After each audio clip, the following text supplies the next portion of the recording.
ಮದ್ವಿ ಮಾಡಿ ಆದ್ಮೇಲೆ ಏನೇನ್ ಆತ್ರಿ? ಈ ಮದುವೆ ಮಾಡಿ ಕೊಟ್ಟಿದ್ರು ಈಕೇನ್ರಿ ಎಲ್ಲಿಗೆ? ಈ ಹಿಡ್ಕಲ್ಕ ರೀ. ಹಿಡ್ಕಲ್ ಕೊಟ್ಕೊಲೆ ಹೋದ ದಿವಸ ಅವ್ ಮೊದಲ ಮದುವೆ ಮಾಡ್ಕೊಂಡ್ರಿ ಅವ್ರು. ಯಾರು? ಅವ ರೀ ಏನ್ ಹೆಸರು ಅವ್ ಮುತ್ತುರಾಜ್ ರೀ, ಬಸವರಾಜ್ ಇಟ್ಟಿಗೆ ಅನ್ನೋರು ಮದುವೆ ಹಾಕ್ಯಾನಂತೇಳಿ ಆಕಿನ ಅಂಜಿಸ್ ಗ್ಯಾಸ್ ಇದನ್ನ ಮಾಡ್ಕೊತ ಬಂದ್ರಿ. ಬಂದ ಮೇಲೆ ಹಂಗಾರೆ ಇರುವತ್ತಂತ ಸುಮ್ಮನೆ ಆದ್ರು. ಆಮೇಲೆ ಮದುವೆ ಆಗೋಲ್ಲ ಅಂದ್ರಿ. ಅಂದ್ಕೂಲೆ ಮದುವೆ ಮಾಡಿ ಹಿಡ್ಕಲ್ ಕೊಟ್ರಿ ನಾವು ರೀ. ಹಿಡ್ಕಲ್ ಕೊಟ್ಕೊಲೆ ಅವತ್ತನ ಮದುವೆ ಆದ ದಿವಸ ರಾತ್ರಿ ಅವ್ರ ಮನೆಗೆ ಹೋಗ್ಯಾನ್ರಿ.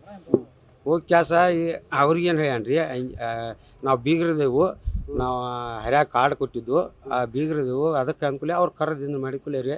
ಹಂಗಾರೆ ಮತ್ತೆ ನಾ ಬರ್ತಾನೆ ಇಲ್ಲೇ ನಮ್ಮ ಮನೆ ಓಪನಿಂಗ್ ಐತಿ 8 ದಿನ ಕರ್ಕೊಂಡು ಹೋಗ್ತೀನಿ ಅಂತ ಹೇಳಿ ಬಂದಾರ್ರಿ ಅವ್ರಿಗೆ. ಅವ್ರು ಏನಂತಾರೆ ರೀ, ಮತ್ತು ಹಿಂಗಾಗೈತಿ ಹೆಂಗೆ ಮಾಡೋದ್ರಿ ಅದಕ್ಕಂತ ಅವ್ರು ಅಂತ. ಹಾಂ, ಚೈನಾ ಕೊಟ್ಟಾರ ಅಂದ್ರಿ ಗಿಫ್ಟ್. ಬಾಜು ಮನ್ಯಾನವ್ರು ಕೊಟ್ಟು, ಹಾಂ, ಹುಡುಗ ಬಾಜು ಮನ್ಯಾಗ ಕರದಕ್ಕಿನ ಚೈನಾ ಕೊಡಂತ ಹೇಳ್ತಾರೆ. ಇವ್ರಿಗೆ ಕೊಡಂತ? ಹಾಂ, ಇವ್ರಿಗೆ ಕೊಡಂತ ಹೇಳ್ರಿ. ಚೈನಾ ಬಾಜುಕಿನ ಮನ್ಯಾನ ಅವ್ರಿಗೆ ಹುಡುಗಿ ಕೊಡಂತೇಳಿ? ಹ್ಞೂ, ಹುಡುಗಿ ಕೊಡಂತ ಹೇಳಿ. ಎಷ್ಟು ಖರ್ಚು ಮಾಡಿದ್ರಿ ಮದುವೆಗೆ? 10 ಲಕ್ಷ ರೂಪಾಯಿ ರೀ. ನಿಮ್ಗೆ ಎಷ್ಟು ಜನ ಮಕ್ಕಳು? ನಿಮ್ಗೆ ಎಷ್ಟು ಜನ ಮಕ್ಕಳು? ಇವ್ರು ಎಷ್ಟನೇವರು? ಈಗ ಇಬ್ಬರ ಒಟ್ಟ ಹೆಣ್ಣು ಮಕ್ಳು 3 ಮಂದಿ ರೀ, ಗಂಡು ಮಗ ಒಬ್ಬರ ರೀ. ಒಬ್ಬರಾಗ್ರಿ ಇಬ್ಬರನ್ನ ಮಾಡಿ ಕೊಟ್ಟದ್ರಿ. ಇವ್ರಿಗೆ ಕಡಿಕೆ ಲಾಸ್ಟ್. ಹಾಂ, ಏನ್ ಕೆಲಸ ಮಾಡ್ತೀರಿ ನೀವು? ಮನೆ ಇದ್ರಿ ರೈತಕ್ಕೆ ರೀ. ಏನು ಹೆಂಗೆ ನಿಮ್ಮ ಮಗಳಿಗೆ ಏನು ಯಾವ ರೀತಿ ಮೋಸ ಮಾಡಿದವ? ಏನು ಬೋಸಣ ಮಾಡ್ಯಾನ್ರಿ. ಏನು ಮನೆಗೆ ಹೋಗಿ ಅಲ್ಲಿ ಹೋಗಿ ಮದ್ವಿ ಬಿಡುಗಡೆ ಅವ ಮಾಡಿದನ್ ಹುಡುಗ? ಹ್ಞೂ ರೀ ಮಾಡ್ಯಾನ್ರಿ. ಮದ್ವಿ ಮಾಡ್ಕೊಂಡವ್ರು ಏನನ್ನತ್ತಾರ್ರಿ? ಅವ್ರಿ ಹಿಂಗಾರು ಹೆಂಗೆ ರೀ ನೀವು ವಿಚಾರ ಮಾಡ್ರಿ ಅಂತ. ಹುಡುಗ ಇದನ್ನ ಮಾಡ್ಕೊಂಡು ಮಲ್ಕೊಂಡಾವ ಎದ್ದಿಲ್ಲ, ತಂದೆ ತಾಯಿನೂ ಮಲ್ಕೊಂಡಾರ, ನೆಲಣ ಇರ್ತಾರ, ಮುಂದೆ ಅದಕ್ಕೆ ಈದ್ ಬೇಕ್ರಿ ಅನ್ನತ್ತಾರ ಅವ್ರು. ಕರ್ಕೊಳಂಗಿಲ್ಲ ಅನ್ನತ್ತಾರ? ಹಾಂ, ಕರ್ಕೊಳ್ಳೋಣ. ಮತ್ತು ನೀವು ಈಗ ಏನು ಮನ್ಯಾಗ ಇಟ್ಕೊಳಂಗಿಲ್ಲ? ಇಟ್ಕೋದು ಹೆಂಗೆ ನೀವು ಎಲ್ಲ ಈದ್ ಆದಿಂದ ಹೆಂಗೆ ರೀ ಸಾಹೇಬ್ರು?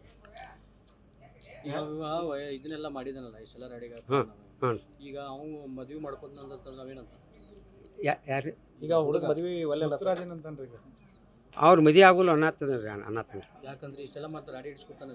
ಅದ ರೀ, ನಾವು ಈಗ ಕೇಳ್ಬೇಕ್ರಿ. ಈಗ ಯಾಕೆ ಬರತ್ತ ತಂದೆ ತಾಯಿ ಏನಂತಾರೆ? ಯಾರು ತಂದಿರಿ? ತಂದೆ ತಾಯಿ ಅವ್ರು ಬ್ಯಾಡ ಅಂತಾರ್ರಿ. ಕಾಲ ಮೇಲೆ ಹೊಡೆದ ಅವ್ನು ಇದನ್ನ ಮಾಡ್ಕರಿ, ನಾ ಬ್ಯಾಡ ಅಂತಾರೆ. ಮನೆ ಮೊಮ್ಮಗಳನ್ನ ತೊಗೊಂಡು ನಾನು ಅವ್ರನ್ನ ಕರ್ಕೊಂಡು ಮದುವೆ ಮಾಡ್ತೀನಿ ಅಂತಾರೆ. ಅಂದ್ರೆ ಆಲ್ರೆಡಿ ಮದುವೆ ಫಿಕ್ಸ್ ಆಗಿತ್ತು?